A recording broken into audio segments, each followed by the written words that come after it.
Avant de commencer, je vais répondre à une question que peut-être vous êtes posée et qu'on m'a déjà posée plusieurs fois depuis que le programme des journées d'expérience client est sorti. Et pourquoi la Maïf interview?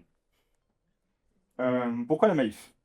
Ça fait plusieurs mois que je suis rentré en contact avec Goulven et, euh, et voilà, en fait, on voulait partager ensemble des bonnes pratiques, des méthodologies autour de l'expérience client. Alors rassurez-vous, on ne parle pas de stratégie produit, on ne parle pas de partenariat ou d'autres choses qui pourraient être confidentielles. On est vraiment dans du partage de bonnes pratiques et c'est ce dont on voulait vous faire part aujourd'hui. Pourquoi la Maïf aussi? Parce que ça fait 20 ans que la Maïf est numéro un de la relation client dans le domaine de l'assurance et donc on voulait également s'en inspirer. Je vais te laisser te présenter Ruben et je te remercie une nouvelle fois pour ta participation aujourd'hui. Et merci beaucoup, merci à vous. Je sais que je suis comme vous, je découvre ce lieu, donc on est un peu sur un pied d'égalité. Alors qu'effectivement, je m'appelle Goulven Baron, je remercie encore Alan et Elodie qui sont venus me chercher en me disant est-ce que vous pourriez nous raconter des choses, etc. Donc moi je suis Goulven Baron, je suis designer, je suis arrivé à la Maïf en 2018 sur du design d'interface au début, je faisais des pages web, des applications mobiles. Et maintenant, je fais du design de service, mais je vais revenir un petit peu dessus sur la partie vraiment design.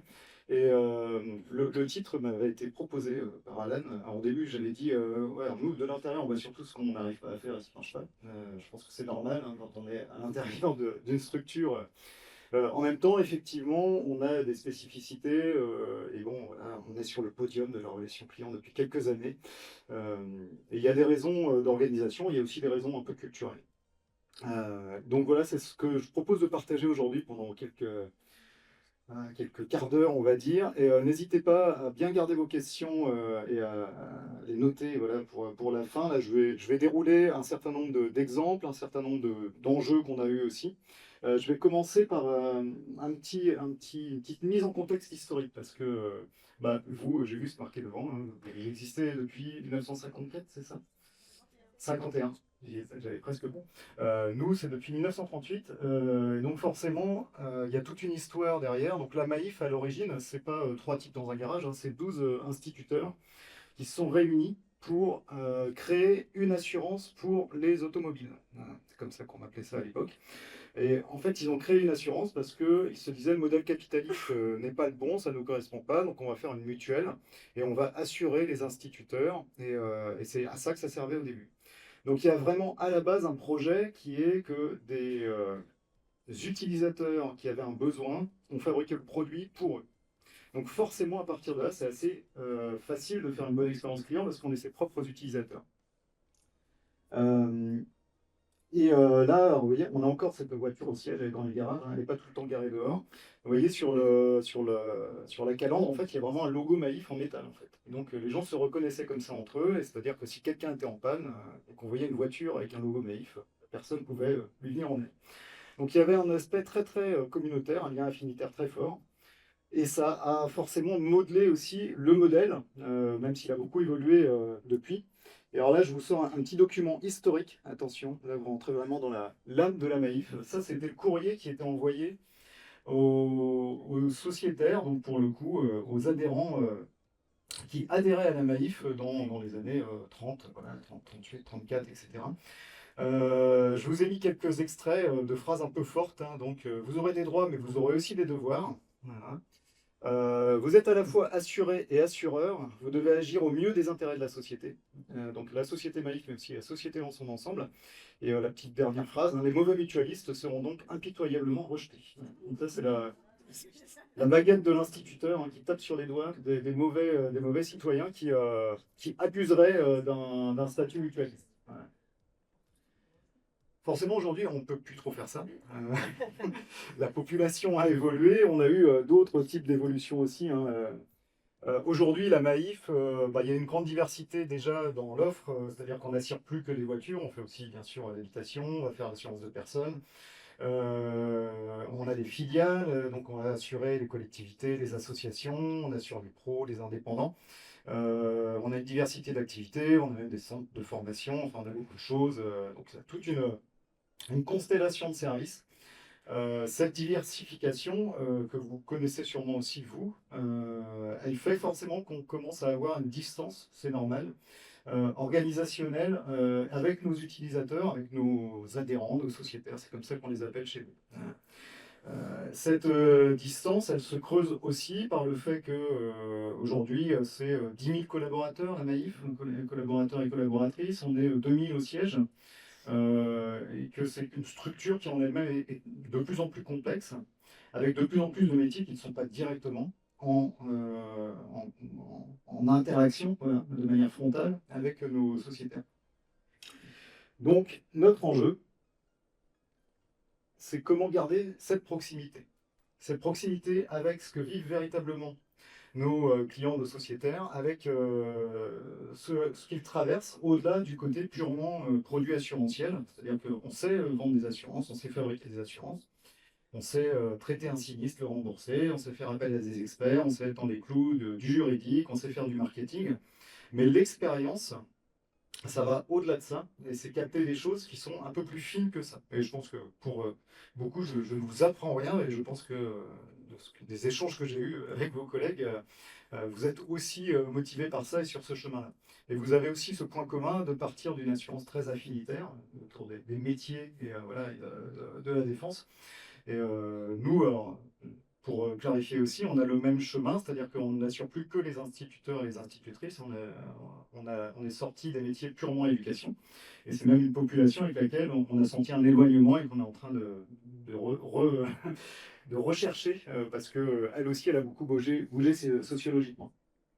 Donc là, ce que je vais vous donner, c'est quelques grandes familles d'actions. Alors vous allez voir, je ne vais pas parler de design tout de suite, je vais le garder pour un peu plus tard, parce que l'expérience client à la Maïf, et en particulier l'écoute client, l'écoute sociétaire, comme on dit chez nous, elle a préexisté au métier du design. Ça s'est surtout structuré avec alors, des entités qui s'appellent EOS. Alors, on a une direction de la relation sociétaire chez nous, et une direction de l'offre et du marketing. Moi, je suis dans la direction de l'offre et du marketing.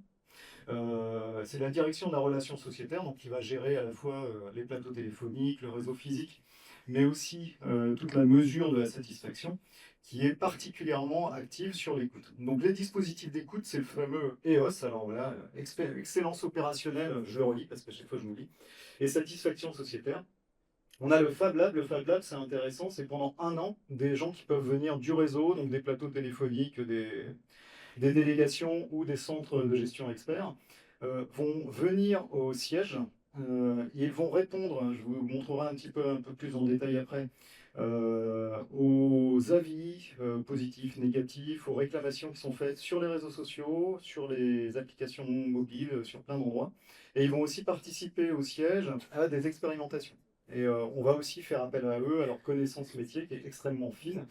Et c'est pour ça qu'ils le font que pendant un an, parce qu'au bout d'un moment, on n'est plus expert de son expérience, on devient co-constructeur et ben, on a besoin d'une certaine fraîcheur de l'expérience et de l'expertise sinistre. Donc ça, ce sont nos différents dispositifs. Il y en a un autre que j'ai nommé là, qui s'appelle la revue des insatisfactions. Donc ça, c'est une sorte de travail collégial avec plusieurs expertises. On a à la fois le juridique, on a le design, on a donc la direction de la relation sociétaire, on a la conformité, on a le côté technique, on va dire, des actuaires. Et à chaque fois qu'on a une insatisfaction ou une réclamation, on l'analyse avec tous ces spectres pour savoir comment on y répond. Parfois, c'est simplement une sorte de souplesse de réponse, parfois c'est un changement dans le produit en lui-même. Et je vais revenir dessus, je vais vous donner quelques exemples. Donc ça, ce sont quelques captures d'écran qui représentent les différentes manières de capter les retours utilisateurs. Donc là, c'est des choses qui se font. Alors, le premier, le petit formulaire là, avec les 5 petits bonhommes, hein, que vous connaissez peut-être sûrement, on en voit un peu partout. Il suffit qu'on aille dans un garage ou partout, on nous demande notre avis. Donc ça, on le met sur les parcours Internet en particulier, à des fins de parcours. Alors, des fins de parcours dont on sait qu'ils ont beaucoup de passages. Par exemple, j'ai téléchargé une attestation, j'ai fait un devis, j'ai souscrit, voilà, j'ai fini un sinistre. On ne fait pas pendant le sinistre parce que c'est pas forcément le bon moment d'aller mettre ce genre d'indicateur. Donc ça, c'est piloté. Alors vous voyez, on a une note sur 5, donc une note qui a un score de satisfaction. On a des curseurs en dessous, donc qui vont mesurer l'effort, on va dire le Customer Effort Score, c'est comme ça que ça s'appelle en anglais. Donc l'effort pour faire quelque chose et la satisfaction. Et la grande richesse de ça, bah, c'est dans ce petit rectangle en bas. C'est là où on recueille des verbatims, donc des textes libres. Au début, on avait beaucoup de questions là-dedans, un peu précises, et puis on s'est dit qu'il valait mieux laisser un texte complètement libre, laisser les gens s'exprimer. Au milieu, en haut, bah ça c'est tout ce que les gens nous racontent sur les applications mobiles, alors sur les stores d'applications mobiles. C'est-à-dire que si vous avez un Apple ou un Android, que l'application, vous voulez dire quelque chose dessus, vous pouvez la noter, et puis vous pouvez envoyer un petit texte. Donc cette matière-là, elle est super riche. Et ce qu'on constate, c'est que souvent, les gens là-dessus, bah, oui, ils nous parlent de l'application mobile, mais pas que. Ils vont aussi nous faire des retours sur le produit en lui-même, le produit assurantiel, leur expérience. Et on a même aussi des interpellations en disant ah, la Maïf, c'est plus ce que c'était, là, on ne vous reconnaît plus, des choses qui sont de l'ordre de l'image de marque, de la perception, etc. Tout ça, on le capte et on le traite. En dessous, c'est un petit bout de Facebook. Vous voyez, il y a la Maïf et l'avis de l'utilisateur et la réponse de la Maïf. Vous ne pouvez pas le lire parce que c'est tout petit, mais bon, voilà, c'est dégradation notable, etc. Donc la Maïf qui répond. Et là, c'est ce qu'on a sur des comparateurs, parce qu'on est sur les comparateurs d'assurance, voilà, type Furet, des choses comme ça.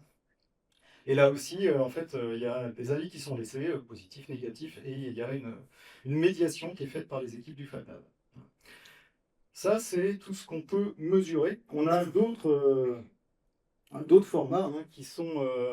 alors, on parle de quantitatif et de qualitatif, c'est-à-dire que des fois on recueille de la donnée en masse, et des fois on a besoin d'aller chercher de la finesse un petit peu. Donc, on va faire de l'observation, parfois en allant à la rencontre de nos publics, donc sur des salons professionnels. Alors, par exemple, on va régulièrement, on est à côté de La Rochelle, donc on va au salon nautique parce qu'on a une assurance bateau, pas un gros produit, mais du coup c'est une proximité, et on va voir nos populations historiques, les enseignants, au moment de la rentrée, à différents moments, on leur apporte aussi des éléments.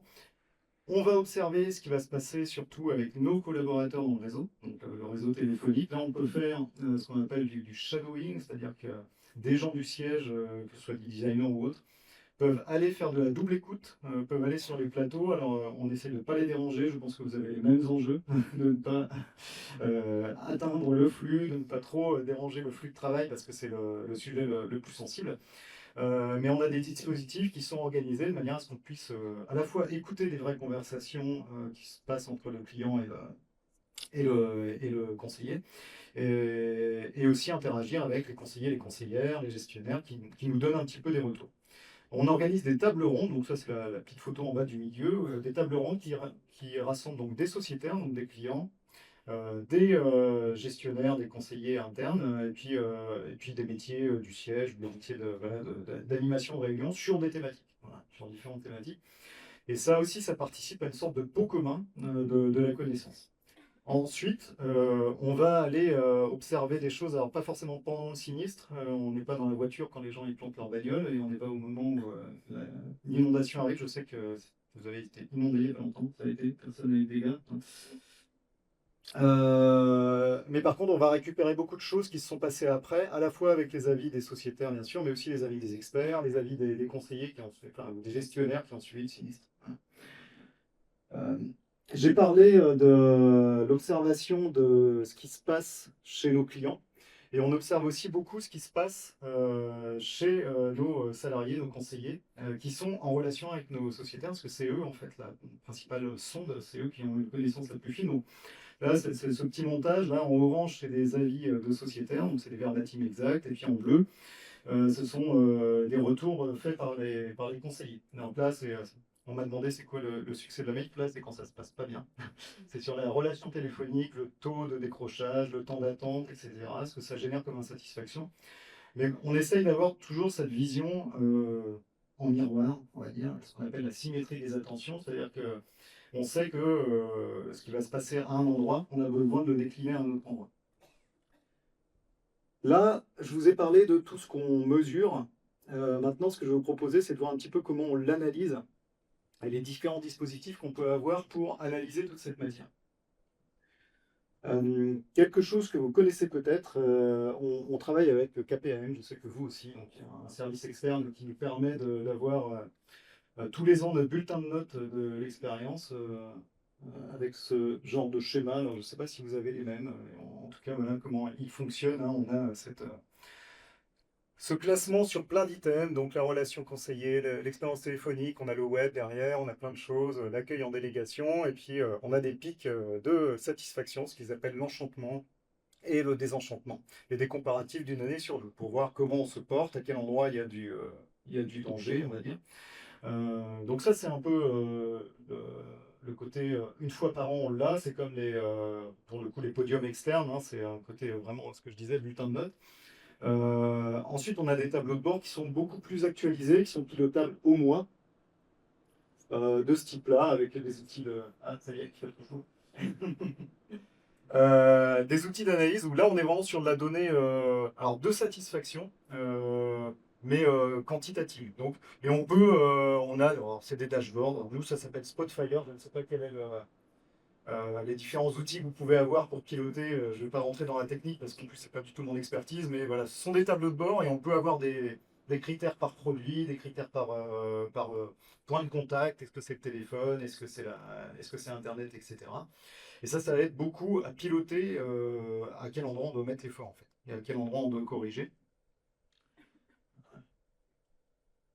Voilà, un autre type de visualisation là qui nous permet de voir la relation téléphonique. Ça c'était donc comparatif 2024-2023, ça allait plutôt bien. Là, on a eu un petit peu on s'est fait un petit peu peur ces derniers temps, donc c'est aussi pour ça qu'on remet un petit peu d'énergie sur ce canal-là. Mais vous voyez, ça nous donne des visualisations, mais c'est pas le temps de réponse au téléphone, hein, c'est vraiment la satisfaction de l'expérience. Hein. C'est pas de la métrique purement technique, c'est véritablement de la satisfaction qui est mesurée avec les outils qu'on a vus avant et d'autres outils de mesure en particulier dans le réseau.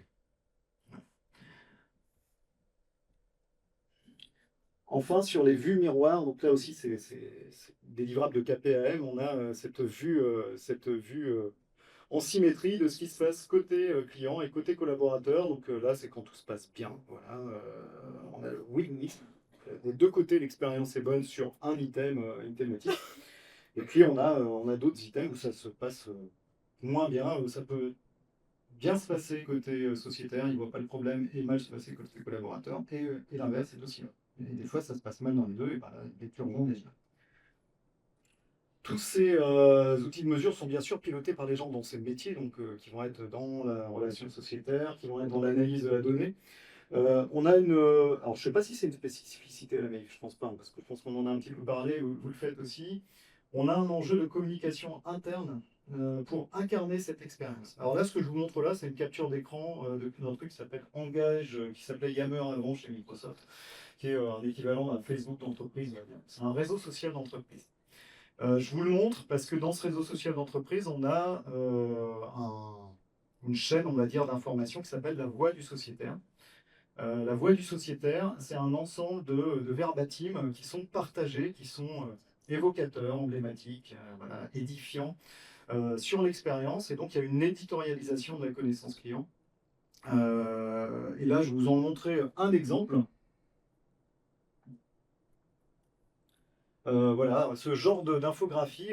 Donc là, on a trois états de la satisfaction, voilà, ou de l'insatisfaction pour le coup, qui sont vraiment sur comment je perçois la manif. Quand moi je suis client de la manif, à quel point c'est toujours génial, tout passe bien, sans couture, et à quel point ça gratte un peu, il y a un peu de sable, et puis à quel point l'expérience elle est mauvaise, voire elle est dégradée.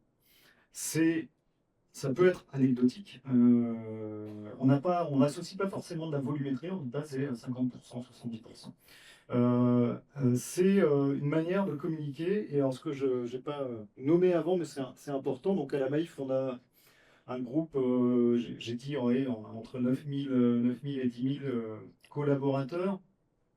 Sur cette plateforme, on peut s'inscrire quand un sujet nous intéresse, et là on voit qu'on est à 2653 inscrits. Alors, ça ne veut pas dire que les gens lisent tout, mais ça veut dire qu'il y a 2653 personnes qui se sont dit c'est intéressant d'avoir des retours utilisateurs, sachant que c'est ouvert à toute l'entreprise et c'est pas forcément les métiers de la relation, du design, voilà, les métiers qui s'intéressent à ce sujet-là, voire qui sont objectivés sur ce sujet-là. Donc ça, je pense que c'est quelque chose qui est intéressant à regarder. Et ensuite, on a à la Maïf une culture, on va dire, des réflexes d'adaptation, d'évolution, de marge de manœuvre. Alors, on avait parlé avec Mélanie et Alan de droit à l'erreur. Pour moi, c'est aussi du droit du, du droit au test, on va dire, du droit de s'adapter au contexte. Donc là, je vais vous donner quelques exemples d'adaptation. Avant, j'ai refait aussi encore un petit peu d'archéologie, c'est moins vieux, c'est pas 1934, c'est 2014. On a des plans stratégiques, j'imagine que vous avez la même chose, ça dure 3 ans, un plan stratégique. En 2014, il y a un plan stratégique qui avait été instauré qui s'appelait l'audace de la confiance. Et donc l'audace de la confiance, alors, citation très inspirante au-dessus, rien n'est plus dangereux que l'audace qui brave sans la force qui est accomplie. Ce que ça veut dire, c'est qu'il faut déléguer de la confiance des deux côtés. Alors le principe à cette époque-là, c'était de dire on va faire confiance à nos sociétaires, par exemple sur des déclarations sinistres, par exemple sur voilà, tout ce qui était déclaratif, on va leur faire confiance, on va adapter nos marges, on va essayer d'avoir la souplesse qui ne va pas nous mettre en danger bien sûr, mais qui va nous permettre d'adapter à des situations particulières. Et côté interne, c'est faire confiance aux équipes, déléguer, donner de l'autonomie sur aussi bien un centre d'appel, un conseiller au téléphone, que sur des expérimentations qui peuvent être faites au ciel. On a des choses qu'on peut essayer. Moi, je suis arrivé en 2018, je suis arrivé un peu à la fin de ce plan stratégique, on va dire. Il y avait énormément d'initiatives qui étaient prises à la MAIF, qui étaient des choses très expérimentales, assez loin de l'assurance parfois, des nouveaux modèles économiques, etc. Je vais vous donner quelques exemples d'adaptation de différentes teneurs. Un qui là encore, hein, c'est à la fois anecdotique, parce que c'est une personne qui a vécu cette expérience, mais assez évocateur de la manière dont on peut avoir ces marges de manœuvre. Donc là, en l'occurrence, l'histoire, c'est une sociétaire sportive de haut niveau, handisport, donc qui a une prothèse, et une prothèse de ce type-là, c'est entre 30 000 et 40 000 euros. Ce sont des produits hyper technologiques, absolument adaptés à sa morphologie, à ses compétences, enfin, à, ses souhaits de performance. Ce sont des produits hyper pointus. Et il se trouve que sa prothèse avait été abîmée lors d'un dégât, d'un accident de voiture, si je me rappelle bien. Je n'ai plus exactement l'expérience, mais la question était de se dire, mais en fait, dans le contrat auto, c'est pas couvert ça. Ce genre de gain n'est pas couvert. Donc là, la Maïf, avec cette collégialité du comité handicap qui a traité le sujet et le port de l'analyse du risque, a dit en fait, cette histoire particulière vaut que la Maïf le rembourse, sachant qu'on n'aura jamais 150 cas de la même teneur. Voilà. Donc ça raconte pour moi cette histoire de se dire, et je pense que vous avez sûrement des histoires assez proches de ça, j'imagine. Il y a toujours le fait de se dire, on peut sortir un petit peu du cadre purement dans les clous des textes qui ont été écrits, sans mettre en danger l'entreprise, puisque de toute façon, c'est aussi le principe du mutualisme pour eux. C'est une répartition. Alors là, j'ai mis un autre exemple pour rester dans la thématique du handicap, pour être sûr de ne pas laisser les gens de côté. On a une obligation, comme vous, sur l'accessibilité numérique, l'accessibilité des lieux. Donc ça, on y répond en termes légaux pour être dans les clous. On n'y est pas complètement, comme personne, malheureusement, mais on essaye. Par contre, on a des initiatives qui avaient été prises avant ces obligations légales, c'est-à-dire par exemple de permettre, ça c'est le premier formulaire, d'avoir un document comme une attestation, comme DCP, etc., en braille, en caractère augmenté, voire même en audio sur un CD. Donc là, on a une association Handicap Zéro qui fait ça pour nous à la demande. Donc c'est un dispositif qui a été mis en place. On peut avoir un interprète en langue des signes au téléphone aussi dans le formulaire de contact.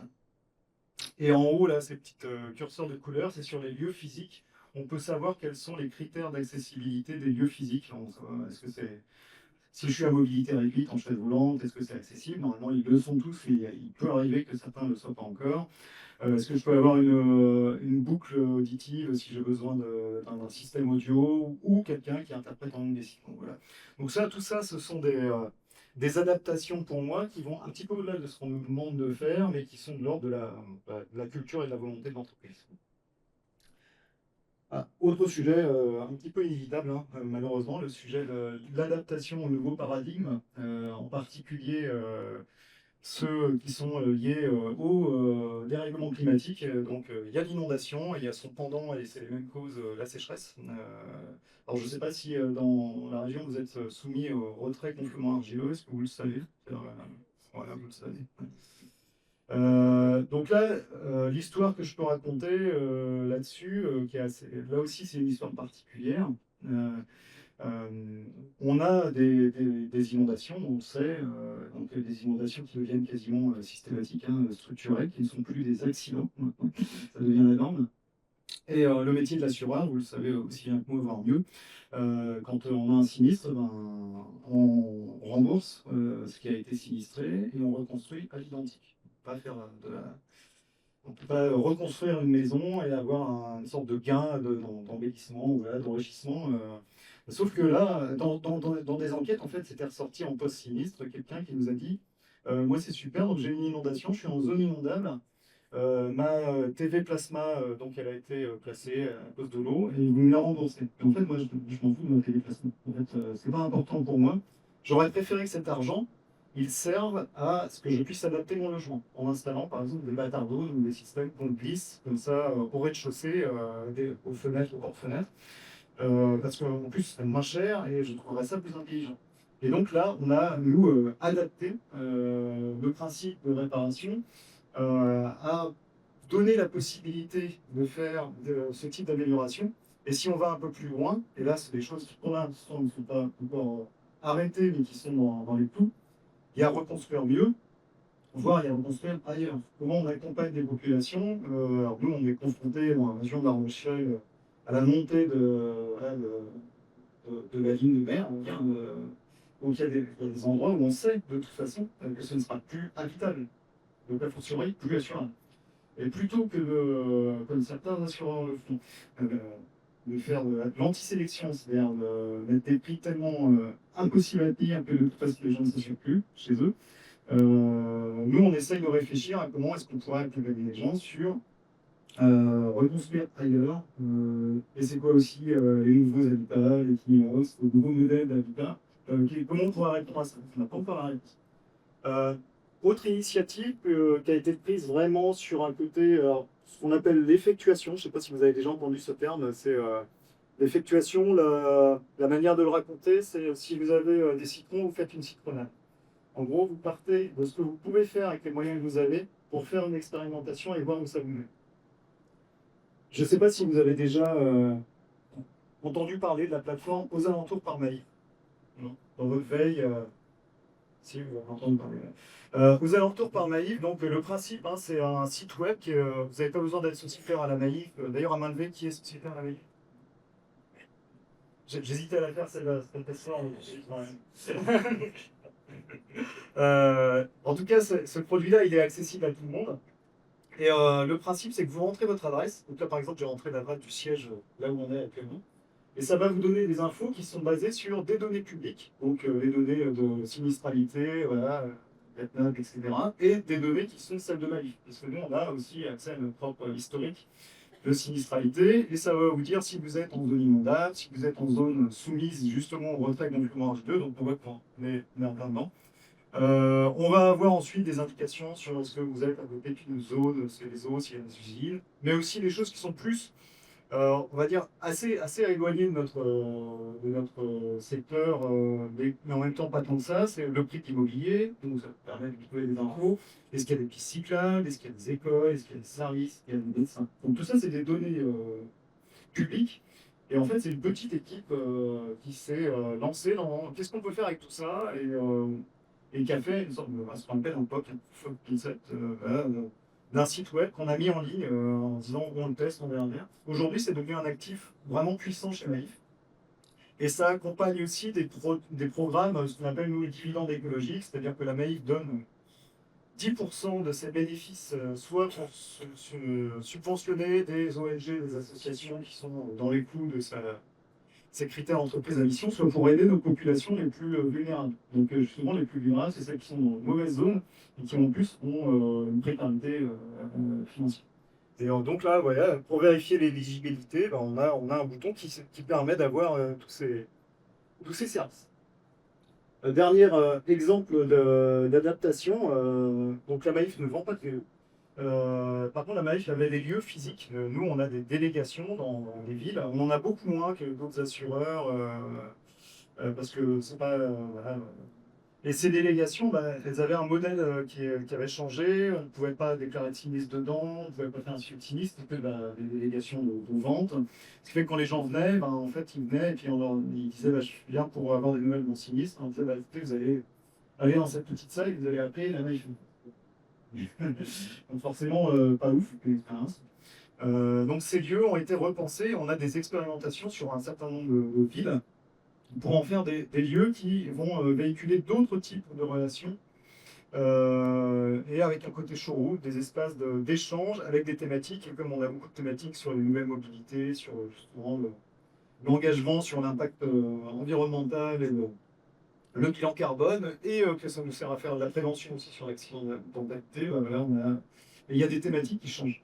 Mais là, on a toute une phase où, avec ces expérimentations, en fait, on revient dessus aujourd'hui pour réadapter à d'autres lieux parce qu'on se rend compte que le modèle unique n'est pas le bon, il faut l'adapter selon les typologies de lieux, de villes, de population.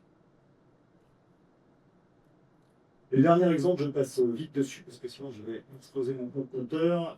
La communauté Maïf. Donc la communauté Maïf, ça a été installé il y a peu de temps. Donc c'est un site web sur lequel des gens peuvent interagir entre eux. Donc nos sociétaires peuvent interagir entre eux sans forcément parler d'assurance. En gros, et on leur propose des thématiques, on leur propose de participer à des ateliers, parce qu'on a tout un maillage, on a Maïf Prévention qui fait beaucoup d'ateliers. Et on a pas mal de choses comme ça, et puis les gens ils peuvent discuter entre eux. Nous, ça peut nous servir, mais pour l'instant on est assez timide dessus aussi pour aller à la rencontre de nos sociétaires, pour leur proposer, pourquoi pas, un test utilisateur, un questionnaire, participer à une table ronde. C'est un moyen aussi d'avoir ce contact-là. Historiquement, on avait un blog qui s'appelait Les coulisses de la Maïf, dans lequel les gens laissaient des commentaires. Là, maintenant, on a cette plateforme, alors sur laquelle on a aussi les avantages. Bon, c'est un peu le marronnier aujourd'hui, tout le monde le fait, on est un peu obligé. Ça nous a été demandé pour beaucoup aussi. Et pour finir, je vais quand même parler un petit peu de design. Alors nous, à la Maïf, c'est particulier, le design, c'est un terme qui est arrivé vraiment officiellement, on va dire en 2016. Donc avant, on avait déjà des designers, des graphistes, des gens qui faisaient de l'infographie du site web, des choses comme ça. Ce que je vais vous faire, c'est rapidement une petite proposition de définition du design. Parce que c'est un mot valise, en fait. Et on a tendance à mettre des choses devant, derrière, etc. Donc, plein de termes qui parlent de design, on s'y perd un petit peu. Et c'est normal, hein, parce que c'est un métier polyforme. Si je reviens à l'origine du design, hein, c'est vraiment né avec l'industrie. En fait, c'était le fait de se dire, bah, ok, si on veut proposer un produit qu'on va fabriquer en série, comment on s'assure qu'il réponde bien aux usages. Donc en fait, on faisait des choses qui devaient servir à quelque chose. C'est ça, le design. Et pour savoir si ça va vraiment servir à quelque chose et si ça va être bien utilisé, que ce soit un objet physique ou une interface digitale ou même une conversation téléphonique, bah, il faut regarder les usages. Donc le principe, c'est de toujours savoir quel usage est fait, quelles sont les expériences et les insatisfactions et satisfactions, qu'est-ce que sont les craintes, les représentations que les gens ont quand ils utilisent quelque chose. Et ça passe toujours par 4 phases de design que j'ai résumées. Alors, j'ai piqué ça à un collègue, hein. Encore une fois, je vole beaucoup. Le principe du design, c'est comme ça que nous, en tout cas, on l'explique en interne. Il y a d'abord la phase comprendre, ensuite il y a la phase imaginer, ensuite il y a la phase créer, c'est-à-dire que là, c'est ce qu'on fabrique et ce qu'on va véritablement livrer, et il y a la phase améliorer. Et à chaque fois qu'on livre quelque chose, c'est là qu'on sait si on a bon. Voilà. Avant, on ne sait pas. Et donc, quand on a livré, eh ben, on va améliorer. On va avoir ce qu'on appelle des itérations. Et c'est là qu'on repart sur comment on comprend si on est dans les clous. Spécificité de la Maïf, nous avons une armée mexicaine de designers. Euh, Alan, hier soir, m'a demandé de confirmer. Non, mais est-ce que c'est vraiment que des designers? Est-ce qu'il n'y a pas d'autres gens qui se cachent un peu, genre des product owners, des business analysts? Non. Ce sont vraiment que des designers. Ils sont dans 3 équipes. Donc l'équipe design de service auquel j'appartiens, qui est la plus petite, mais quand même d'une dizaine de personnes. Alors tout le monde n'est pas salarié, hein. On a des prestataires, on a des gens qui sont là sur des missions plus ou moins courtes. Le design de service, je vais revenir dessus un peu plus tard. Le design Digital Factory, donc c'est ceux qui fabriquent véritablement les sites web et l'application mobile. Et tous les parcours de vente, mais aussi les parcours self-care, l'espace personnel, la déclaration de sinistre, etc. Et à la DSI, c'est tous les outils internes. Voilà. Pourquoi autant de designers? Alors il y a plusieurs phénomènes. Il y a le fait de se dire c'est une expertise dont on a besoin. Et ensuite, alors il y a la courbe de maturité du design, c'est à quel moment on se dit que le design est indispensable. Et aujourd'hui, en général, quand un projet arrive ou quand il y a une amélioration d'un produit, on a des chefs de projet qui vont dire ouais, mais moi je veux mon designer, hein. Donc ça veut dire que la culture est venue. Alors après, il y a un seuil, je pense qu'on ne va pas forcément grossir, on ne va pas continuer à grossir. Mais voilà, c'est un état de fait. On a ces 3 équipes. Et moi, j'ai un rôle d'animateur de la guilde design, donc j'ai mon bâton de magicien, pour réunir un petit peu ce petit monde-là et aller chercher la transversalité aussi dans nos usages. C'est quoi nos outils, c'est quoi nos méthodes, sachant que les points de travail sont assez différents. Et en fait, le design de service, pour revenir un petit peu dessus, alors oui, juste rapidement, on a un petit mémo technique, les 3 U, hein, ça peut servir pour expliquer assez rapidement. Faire du design, hein, nous, notre priorité, c'est on part de l'utilisateur, voilà, qu'il soit interne ou externe. On part de l'usage, qu'est-ce qui est véritablement fait par les gens, comment ils l'utilisent, pas seulement ce qu'on a envie qu'ils fassent, ou ce qui nous arrangerait qu'ils fassent, mais ce qu'ils font réellement, et ce qu'ils ne font pas aussi. En quel moment ils évitent quelque chose qu'on avait installé. Donc tout ça, ça demande des expertises, ça a des impacts organisationnels et ça a des impacts techniques. Voilà. La notion de blueprint, à main levée, est-ce que vous avez déjà entendu parler de ce terme blueprint? Non, ça ne me parle pas. Blueprint, à la base, hein, c'est ces cartes bleues là qui sont utilisées dans l'architecture. Alors l'architecture technique des bâtiments, aussi l'architecture navale. Voilà. Le blueprint, le principe, c'est que on va représenter toutes les strates d'un bâtiment, pas seulement les pièces, mais aussi ce qu'il y a dedans, mais aussi la tuyauterie, l'électricité, le câble, les réseaux, etc. Dans nos métiers du design, comment ça se traduit et comment ça s'utilise? Ben, ça donne ce genre de magnifique livrable un petit peu imbitable. Et encore celui-là, il est bien rangé. Sur lequel ben, on va retranscrire ce qu'on a vu avec la petite scène de théâtre là. En haut, c'est l'expérience utilisateur.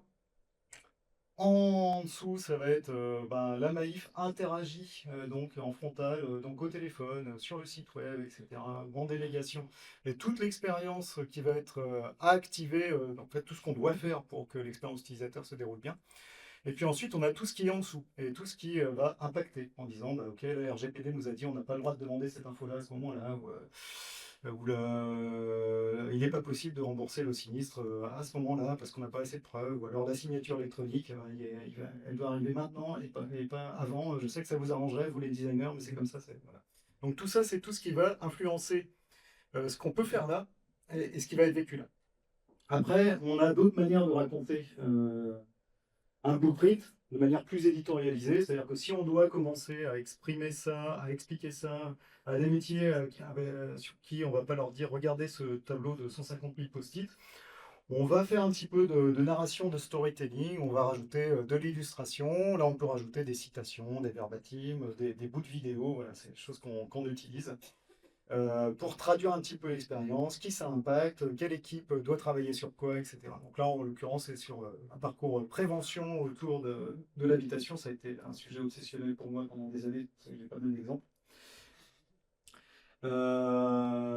Voilà, donc ça fait partie de nos livrables, nous, en tant que designers de service. Sachant qu'en vrai, c'est ça qui compte, hein, c'est l'expérience vécue. Il faut toujours revenir dessus, il faut l'incarner, il faut trouver les bons exemples pour que les gens comprennent quand ce qu'on appelle un dégât des eaux, c'est véritablement un truc qui est impactant dans la vie de tous les jours. Voilà, la grêle, c'est impactant. Monsieur Albert qui a les pieds dans l'eau, ça va au-delà de on va vous rembourser, vous inquiétez pas, et ça va être réparé. Il va se passer plein de trucs. Et pour nos conseillers internes, bah, tout ce qui peut bouger, les impacter sur des moments un peu durs. Alors, je ne vais pas parler de Pégase, on peut en parler dans les questions, mais en fait, il faut aussi les accompagner parce que c'est eux qui prennent la vague. Ouais. Je vais conclure avec un petit takeaway, un truc à mettre dans le cartable, qui sont vraiment sont à la fois des généralités, mais pour résumer un petit peu ce que je vous ai raconté là, faut partir de qui on est. C'est quoi la culture commune? Parce que les premiers trucs que j'ai montrés avec la voiture, avec le courrier incroyable, certes, on ne le fait plus, mais c'est quand même de là où on vient. Et on est toujours assureur militant. En fait, c'est marqué dans notre slogan. Et ça, forcément, ça conditionne aussi la manière dont on bosse. Voilà, on reste attaché à ces valeurs-là et on essaie de les réincarner par d'autres moyens. Chaque avis, retour, signal compte. Ça, c'est une obsession chez nous. Après, il faut aussi y associer des volumétries hein, et des effets réels. Parfois, on est amoureux d'un verbatim quand on en capte un, mais en fait, il n'est pas représentatif. Parfois, il y a des signaux faibles qui sont en fait la chaudière qui est cassée au fond de la cave. Donc, il faut vraiment bien analyser chaque signal. L'expérience collaborateur influence l'expérience client. Vous vous rappelez peut-être de la pub du Bifidus, hein, ce qui est fait à l'intérieur se voit à l'extérieur. Ça, c'est essentiel. Il faut donner les bons outils, les bonnes méthodes et les bons espaces d'adaptation aussi et faire confiance aux gens qui sont en frontal. Et c'est eux qui nous guident, nous en tout cas au siège, parce qu'on essaie de ne pas avoir trop cette dichotomie, mais on l'a forcément, sur qu'est-ce qu'on fabrique et qu'est-ce qui est activé. Faut se donner des marges de manœuvre et des espaces d'expérimentation. Donc j'ai essayé de vous montrer des choses qui sont à la fois très très granulaires, des petites adaptations. Il peut y avoir des choses très sur la franchise, sur des choses comme ça, très assurantielles. Et puis des expérimentations, on se dit peut-être on va se foirer en fait. On essaye de le faire avec les moyens qu'on a, sans forcément engager construire la cathédrale de Chartres, mais il faut qu'on essaye les choses et il faut qu'on les mesure bien sûr. Et le design, vous avez des designers parmi vous. C'est pas que pour faire joli à la fin. C'est intéressant d'embarquer les designers de manière assez tôt dans les sujets, parce que le design, c'est un métier de traduction et de transmission, voilà, de transversalité, là où on a tendance à être dans nos verticales, un petit peu dans nos sujets d'expertise un peu obsessionnels. Et je crois que j'en ai fini et je suis presque à l'heure. Et je vous remercie beaucoup pour votre écoute. Et donc, avec plaisir pour les questions. Je crois que Alan va aller se promener avec le micro. Quoi, vous avez tous un micro, mais bon, c'est pour le fun, je pense. Non, il ne faut pas qu'on utilise les micros. Ça va mettre le bazar, sinon. Ok. Une précision, merci beaucoup pour la présentation. J'ai peut-être été inattentif. Le Fab Lab, Oui. vous intégrez temporairement des collaborateurs. C'est ça, voilà. C'est une sorte de délégation pendant un an. Ils sont retirés du réseau. C'est un peu comme la colonie de vacances. Hein. Après, quand ils doivent revenir dans le réseau, ils sont pas contents. Et souvent, ils demandent après des mobilités ou des formations pour dire ah, en fait, j'ai vu d'autres trucs, j'ai envie de changer un peu, etc. Non, mais du coup, ça donne aussi des idées de. Exactement. Ouais. Ça donne des idées de carrière. Nous, ça nous permet d'avoir des gens qui sont experts, extrêmement experts de tout ce qui se passe dans les réseaux et des outils aussi. Souvent, c'est eux quand. Alors, ok, je sais à quoi ça ressemble, mais dis-moi comment ça s'utilise parce que je comprends pas. Et là, ils nous font tout un parcours, une déclaration de sinistre, un avis expert, etc. Et donc, ils ont deux fonctions principales. C'est alors d'une part, il y a des activités plutôt de conception, et d'autre part aussi opérationnel qui est de répondre, c'est ça? C'est tout à fait ça. Voilà, ils vont faire on va dire, le community management de nos plateformes numériques. Après, ils ont tout un truc de formation dessus, ils sont formés, ils sont même très experts. Il y a des permanents après, parce qu'il y a quand même des expertises qu'on ne peut pas prendre en 2 mois. Mais ils le font et bah, souvent en plus, enfin, ils sont très bons parce qu'ils connaissent tellement enfin, le produit, l'expérience. Et effectivement, alors, les mêmes ou d'autres équipes peuvent être intégrées sur des projets plus longs. Voilà. Et nous, on les a régulièrement dans nos ateliers parce que voilà, c'est des super sources.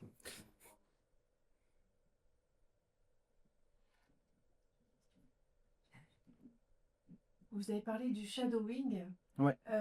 Qui en fait? Quelles sont les équipes qui viennent Alors, on a, observer? alors le marketing en fait régulièrement, les designers aussi sont assez friands de ça, nos directeurs généraux peuvent le faire.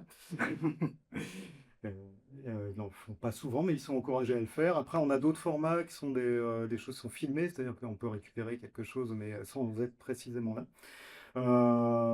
C'est les deux fonctions que j'identifie qui l'utilisent le plus. C'est vraiment les métiers qui justement doivent prendre des décisions qui vont impacter, on va dire, le réseau, la manière de vendre des produits, et qui ont besoin de bien savoir comment ça se passe. Oui, j'aurais deux petites questions. La communauté Maïf dont vous avez parlé, est-ce qu'elle est ouverte à tous les sociétaires ou est-ce qu'elle est segmentée et proposée à un certain profil de clients?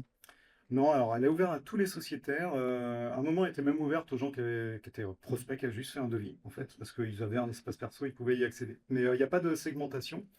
Il n'y en a pas sur les avantages, il n'y en a pas sur ce qui est proposé. C'est vraiment la même base pour tout le monde. Merci. Et puis la deuxième question, sur 10 expérimentations que vous faites, vous en déployez à l'échelle combien? J'ai beaucoup jeté depuis que je suis à la Maïf.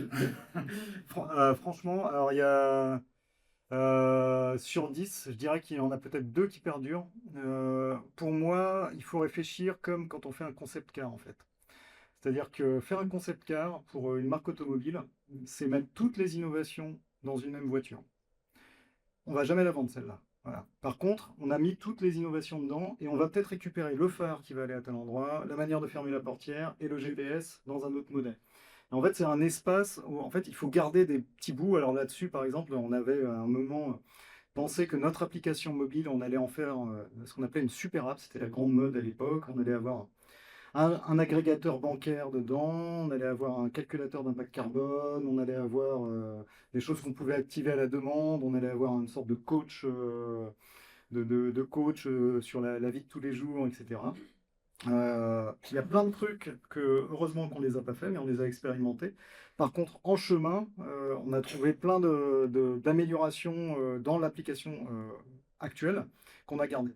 Et c'est plutôt comme ça voilà, qu'on fait ça. Et c'est aussi souvent les expérimentations, si je repense à Place du déménagement, qui était le fait de se dire on va créer un service pour les gens qui déménagent, et ça allait surtout sur louer un camion ou avoir des déménageurs partenaires ou avoir des sortes de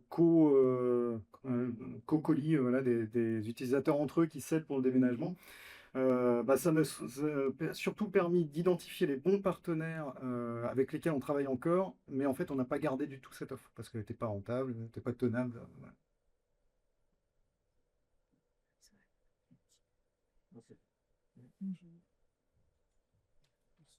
Bonjour, merci.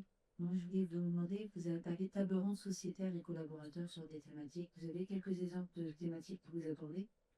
Ouais, alors les dernières en date, alors, il y avait du post-sinistre inondation, voilà, parce que c'était des sujets sur lesquels on devait se positionner. Il y en a eu sur tout ce qui a été les lieux, justement, comment on réaménage les lieux Maïf, à quoi ça pourrait servir. Il y en a eu là-dessus, j'essaie de trouver d'autres exemples, mais j'avoue que je n'ai pas assez révisé. Mais voilà, c'est pas des choses qui sont faites. Les tables rondes, je les ai mis parce que c'est emblématique, mais on n'en fait pas tant que ça. Ça nécessite quand même de pas se rater. Faut faire, voilà, Après, on fait beaucoup de focus group, donc c'est encore un autre format. Mais focus group qui n'intègre pas forcément des conseillers internes, ouais. Mais plutôt des focus group avec des sociétaires ou avec des prospects sur des sujets pour explorer des pistes.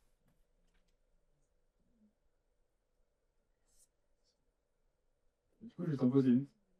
Euh, Hier, tu avais un slide sur les marges de manœuvre en 5 grands points. Mm. Aujourd'hui, on n'a pas eu le temps de rentrer dans ce détail-là. Est-ce que tu pourrais nous donner d'autres exemples, s'il te plaît? Oui, effectivement, j'avais ressorti, c'était dans le draft, tu m'as eu. J'avais ressorti des marges de manœuvre plutôt techniques qui étaient s'autoriser un geste sur une franchise, s'autoriser un geste sur qu'est-ce qu'on avait d'autre. Des choses qui sont ouais, Alors, on a souvent des choses sur des véhicules particuliers qui normalement ne sont pas assurables, sur lesquels il peut y avoir des adaptations. Qu'est-ce qu'on peut avoir d'autre? Là, j'avoue que je les ai plus en tête. T'en as peut-être en tête pour le coup? Je sais que tu nous avais donné un exemple sur la vétusté, du fait que, par exemple, un appareil électroménager avait 10 ans de garantie et que, bah, bon, bah, c'est pas grave, il y a eu un sinistre, il est vieux de 12 ans, donc on le prend quand même en charge. Oui, ouais, oui, il y a ça. Il y a ça, effectivement, et il y a des marges de manœuvre sur un peu dans le modèle de la confiance, sur un bris de téléphone, on ne demande pas forcément de justification de réparation, de choses comme ça pour le rembourser, parce qu'en vrai, voilà, le coût de l'expertise dépasserait le coût du remboursement sur certains téléphones. Et je crois qu'il y avait deux personnes qui...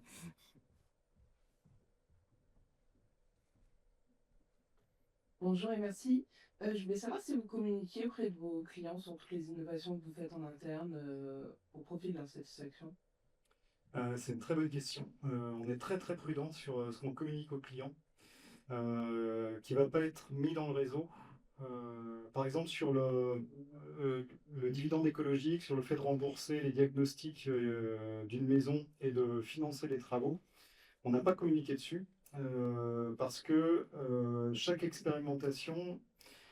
Alors nous, on a un réseau qui prend en appel n'importe quel appel entrant et qui va le qualifier ensuite en flux. Mais on a quelques centres experts, mais sinon ils prennent tous les flux. Et il est arrivé que des gens entendent parler d'une expérimentation, des sociétaires, interpellent quelqu'un du réseau en disant ah, je voudrais essayer tel truc, etc. Le prêt de vélo, je sais pas ce que, voilà, je dis un exemple au pif. Et en fait, la personne n'est pas au courant. En fait. Et si on doit diffuser dans les outils, faire des formations sur toutes les expérimentations, en fait, on met en risque le réseau. Donc, on évite de communiquer, sauf si c'est vraiment diffusé, mis à l'échelle. Ouais. Donc, en fait, on fait des bacs à sable, on fait des choses qui sont... on va dédier un numéro, par exemple, sur une expérimentation, que les gens ils n'appellent que celui-là, un mail dédié. Ça déborde toujours. mais on évite effectivement de trop communiquer sur des choses expérimentales. Ça nous gratte un peu, hein, des fois, parce qu'on se dit, ah, c'est dommage, c'est intéressant. Mais en fait, alors, la communication naïve, pour le coup, est assez stricte sur le fait de ne pas se disperser. Déjà, on a tendance à se disperser.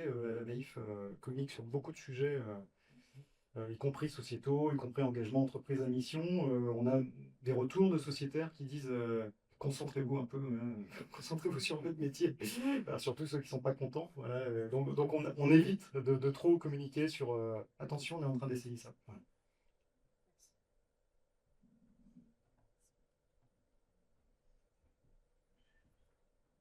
Je vois que c'est l'heure, donc s'il y a juste une dernière question.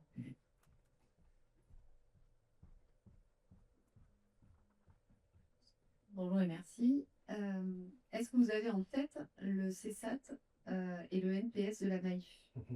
Ah, une vraie question. Honnêtement, là, je ne les ai pas en tête. Ils sont bons, ils sont moins bons qu'ils ont pu être. Le CSAT, on l'utilise moins que le NPS. Le NPS est vraiment bon, et un peu historiquement, et ça reste une métrique. Mais honnêtement, je ne l'ai pas en tête. Après, je pourrais les retrouver assez facilement là, dans les supports internes. Et je pourrais vous les communiquer. Je ne sais même pas s'ils ne sont pas sur notre site entreprise.maif d'ailleurs. Mais... Non, pas le dernier. Pas le dernier. On est, c'est ce qu'on disait hier, on reste les premiers de la classe, ces élèves énervants quand on est au collège et qui disent ah, j'ai trop raté et tout, en 18 quoi. Et honnêtement, on a des items qui ont baissé, voilà, sur l'accueil téléphonique en particulier, sur les allers-retours entre les différents services qui font qu'on a des rebonds, sur les réponses aux mails on n'est pas bon. Voilà.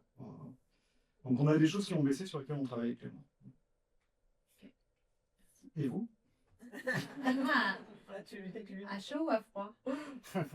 Ouais, je parle à froid comme ça. Ouais. À froid. Ouais. À froid, on est à plus 7 en NPS. Et on est sur des 7,5. On a été meilleur que ça hein, dans les années précédentes, mais effectivement, on a les mêmes problématiques visiblement sur les délais et sur Et tout l'accueil qui est très très bon. Hein. Chez nous, on peut avoir des notes d'accueil à 9 sur 10. Mhm. Mais c'est ça qui nous truste la rue. Ok, je vais regarder ça et puis j'enverrai. Merci. Merci à vous. Merci beaucoup. Merci. Bonne journée.